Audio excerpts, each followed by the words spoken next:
தியான சங்கீதம் 107வது அதிகாரம். சங்கீதம் 107, பழைய ஏற்பாட்டில் 738வது பக்கம். மொத்தம் 43 வசனங்களை கொண்ட இந்த சங்கீதம். இதை எழுதினது யார் என்று இங்கு குறிப்பிடப்படவில்லை. ஆனால் வேத ஆராய்ச்சியாளர்கள் சிறையிருப்பு நாட்களுக்கு பிறகு எஸ்ரா, நெகேமியா இவர்களுடைய காலங்களில் எழுதப்பட்ட சங்கீதம் இந்த 107வது சங்கீதம் என்று சொல்லுகின்றார்கள்.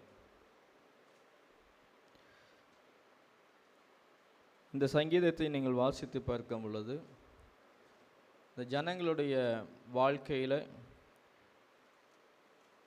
கர்த்தருக்கு பிரியமில்லாத காரியங்களை அவர்கள் செய்வதும், மீண்டும் தேவனை தேடுவதும், மீண்டும் கர்த்தருக்கு பிரியமில்லாத காரியங்களை செய்வதும், மீண்டும் தேவனை தேடுவதும், இப்படியான ஒரு சம்பவம் இங்கு குறிப்பிடப்பட்டிருக்கும்.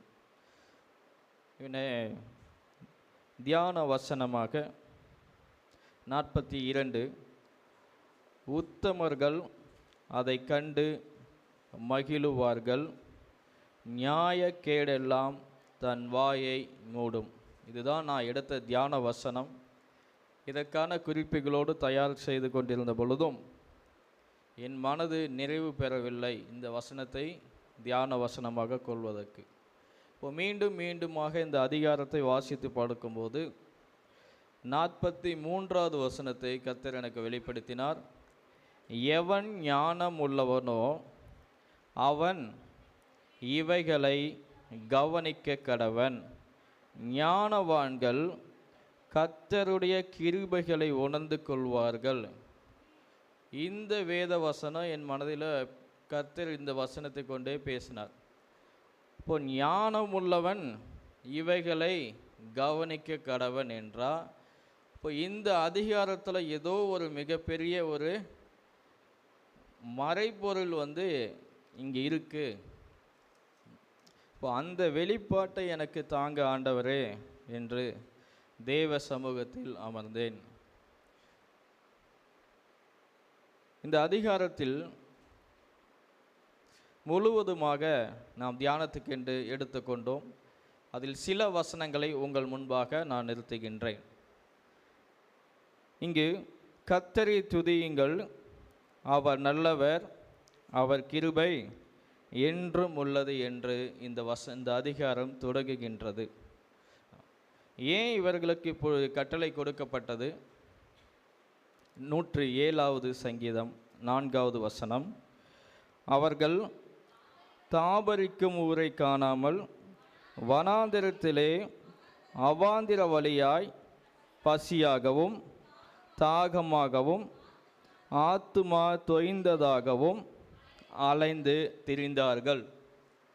இப்போ இந்த தேவ ஜனங்கள் என்ன செய்கின்றார்கள் என்றால், 6வது வசனம், தங்கள் ஆபத்திலே கர்த்தரை நோக்கி கூப்பிட்டார்கள், அவர்கள் இக்கட்டுகளிலிருந்து அவர்களை விடுவித்தார்.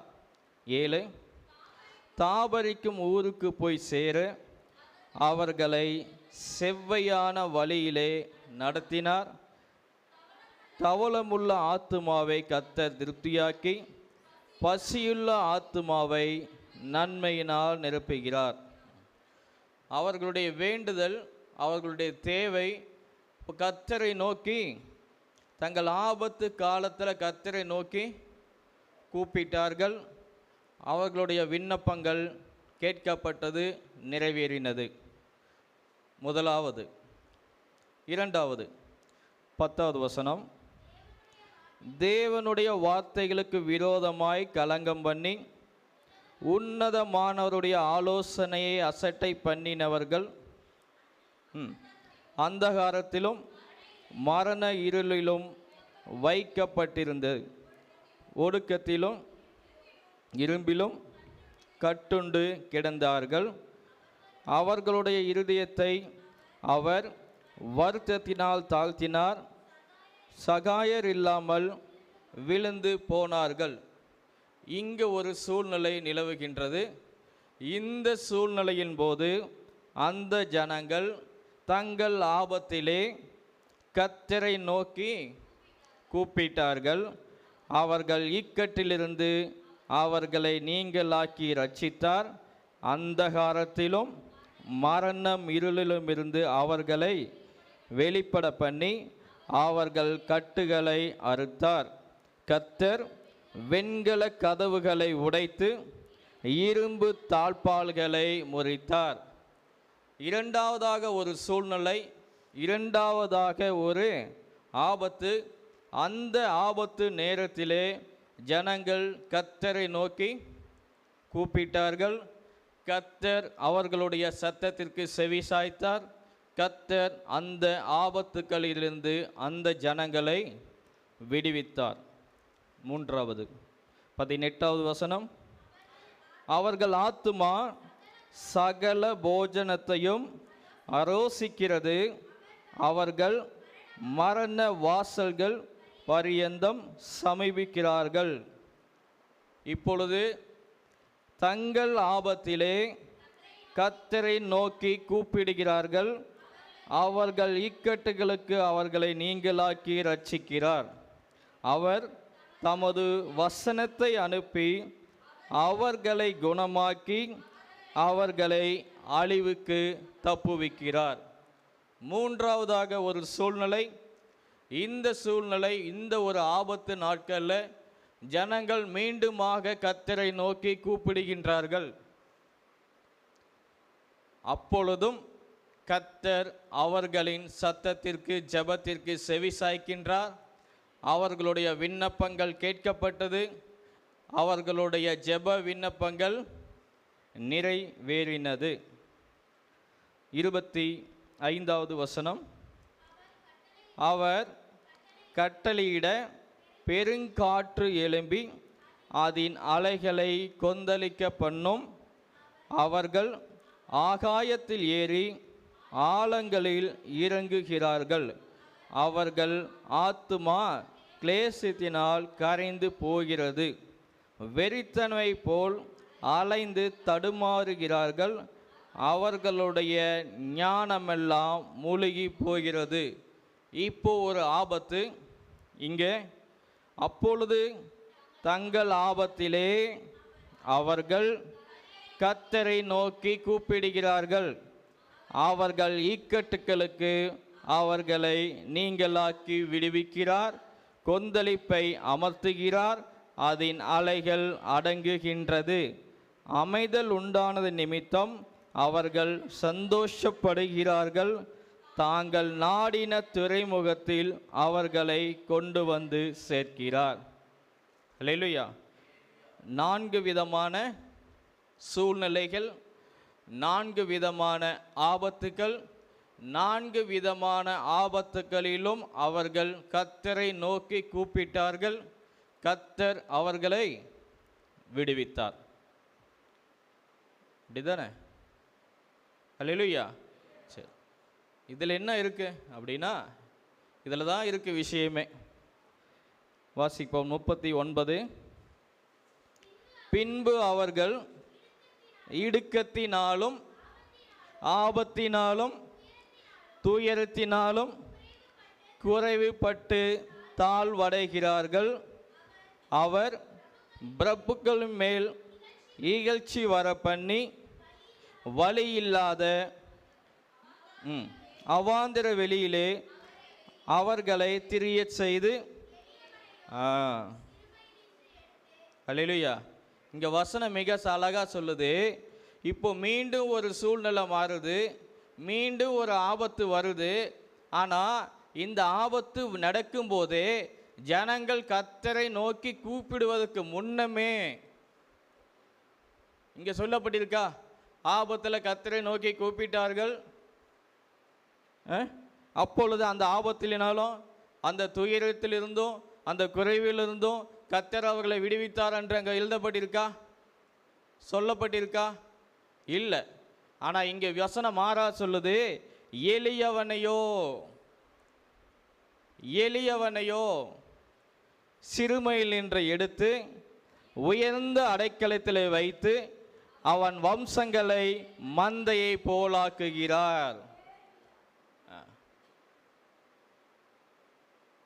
இதில் என்ன நாம் கற்றுக்கொள்ள வேண்டிய காரியம் என்னவென்றால்,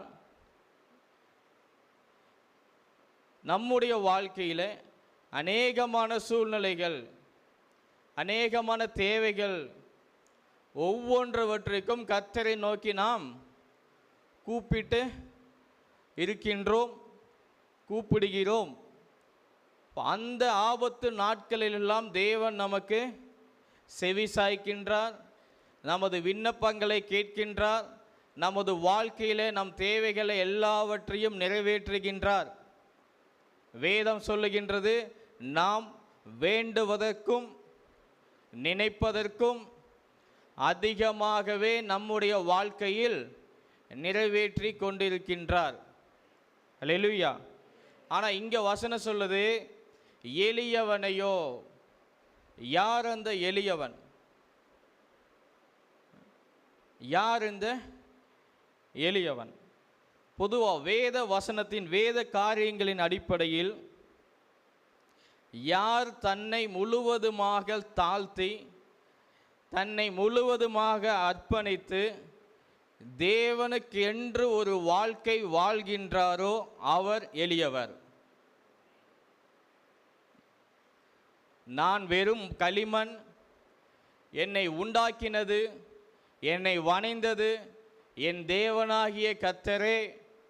எனவே அவர் எனக்கு கொடுத்த இந்த வாழ்க்கை அவருக்கானதே தவிர இந்த உலகத்திற்கானது அல்ல என்று யார் அறிந்து கொண்டு வாழ்க்கையை வாழ்கின்றார்களோ அவர்கள் எளியவர்கள். உலகத்திலும் உலகத்தில் உள்ளவைகளிலும் அன்பு கூறாமல் தேவன் மேலே தன்னுடைய நம்பிக்கையும் தன்னுடைய அன்பையும் தன்னுடைய பற்றையும் வைத்து தேவனையே சார்ந்து வாழ்பவர்கள் எளியவர்கள். எந்த சூழ்நிலை வந்தாலும், எந்த வாழ்க்கையில் எப்படிப்பட்ட நிலைமைகள் வந்தாலும், கவலை வந்தாலும், வியாதி வந்தாலும், யார் கைவிட்டாலும் தேவனையே பற்றி கொண்டு தேவன் மேலேயே தன்னுடைய நம்பிக்கையை வைத்து வாழ்பவர்கள் எளியவர்கள். அல்லேலூயா. வசதி வாய்ப்பு படைத்தவர்கள் முன்பாக, என்கிட்ட வசதி இல்லை அதனால் நான் எளியவனா? இல்லை. நல்லா பிஎம்டபிள்யூ கார் வச்சிருக்க முன்னாடி என்கிட்ட ஒரு சைக்கிள், ஒரு எக்ஸல் தான் இருக்குது, அதனால் நான் எளியவனா? இல்லை. பல அடுக்கு மாடிகள் வீடு கொண்ட அவர்கள் மத்தியில் என் வீடு ஒரு சின்ன கூரை வீடு, ஒரு சின்ன ஒரு அட்டை வீடு, இதில் நான் வாழ்ந்து கொண்டிருக்கிறேன், அதனால நான் எளியவனா? இல்லை.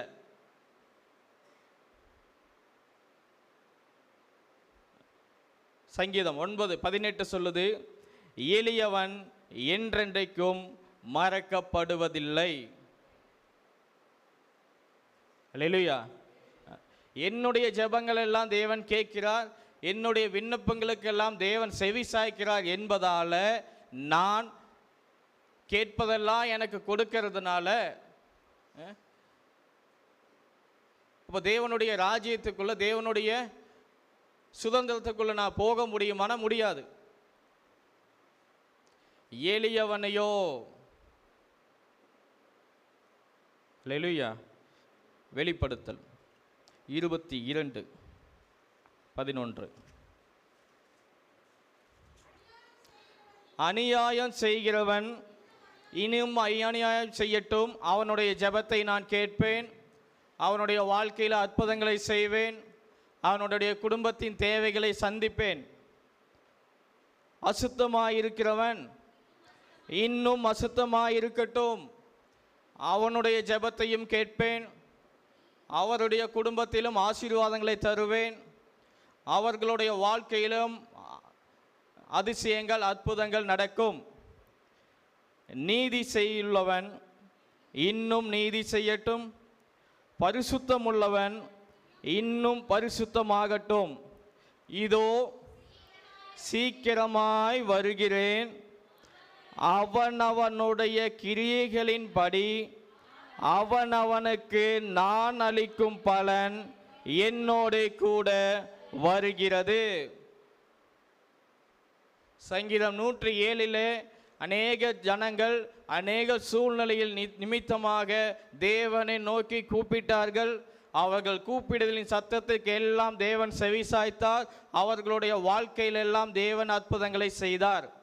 ஆனால் கடைசி நாட்களில் எளியவனையோ தூக்கி எடுத்தாரே தவிர கூப்பிட்ட யாரையும் தூக்கவில்லை. ஆபத்திலே உதவி செய்த யாரையும் அவர் தூக்கி எடுக்கவில்லை. புரிந்து கொண்டீங்களா? இன்னைக்கு நான் கூப்பிடுறேன், நான் ஜெபிக்கிறேன், என் வாழ்க்கையில் அற்புதங்கள் நடக்கு, என் வாழ்க்கையில் அடையாளங்கள் நடக்கு. அதனால் அவர் வரும்போது அந்த பரிசுத்த நகரத்துக்குள்ள, பரிசுத்த வாழ்க்கைக்குள்ள, மகிமையின் வாழ்க்கைக்குள்ள நான் பிரவேசிப்பேனா? இல்லை. திருடன் வருகிறது போல வருவார்.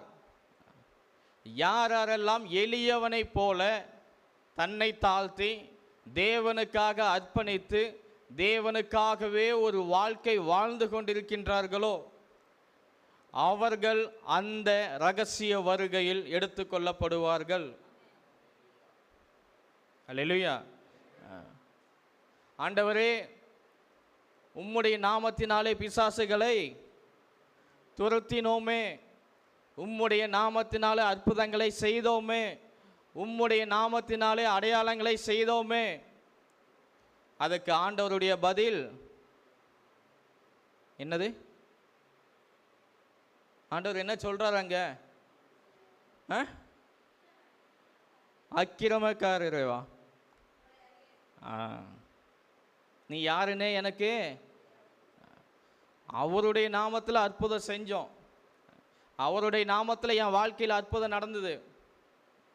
ஆனால் இங்கே வெளிப்படுத்தல சொல்லப்பட்டிருக்கிறது, நீதி செய்கிறவன் இன்னும் நீதி செய்யட்டும், பரிசுத்தம் உள்ளவன் இன்னும் பரிசுத்தமாகட்டும், அவர்கள் பரலோக ஆசீர்வாதத்தை பெறுவார்கள். தேவனை ஆராதிக்கின்ற ஜனங்கள் பூலோக ஆசீர்வாதங்களை பெறுவார்கள். அநியாயம் இல்லாத வாழ்க்கை, பரிசுத்தமான வாழ்க்கை, பாவமல்லாத வாழ்க்கை, குற்றமற்ற வாழ்க்கை வாழ்கின்ற எளியவனோ தேவனின் பரலோக ஆசீர்வாதத்தை பெறுவான். இப்போ நமக்கு தேவையான ஆசீர்வாதம் என்பது எது? பூலோக ஆசீர்வாதமா, பரலோக ஆசீர்வாதமா? எந்த ஆசீர்வாதம்? அப்ப எந்த ஆசீர்வாதத்திற்காக நாம் ஓட வேண்டும்? எந்த ஆசீர்வாதத்துக்காக ஜெபிக்க வேண்டும்? எந்த ஆசீர்வாதத்துக்காக அர்ப்பணிக்க வேண்டும்? எந்த ஆசீர்வாதத்துக்காக நம்மை பரிசுத்தமாக்க வேண்டும்? எந்த ஆசீர்வாதத்துக்காக நம்மை சுத்திகரிக்க வேண்டும்? எந்த ஆசீர்வாதத்துக்காக தேவனை நோக்கி பார்க்க வேண்டும்? இனி வரும் நாட்களில் எந்த ஆசீர்வாதத்துக்காக வாழ வேண்டும்? கண்களை மூடி ஜெபிப்போம்.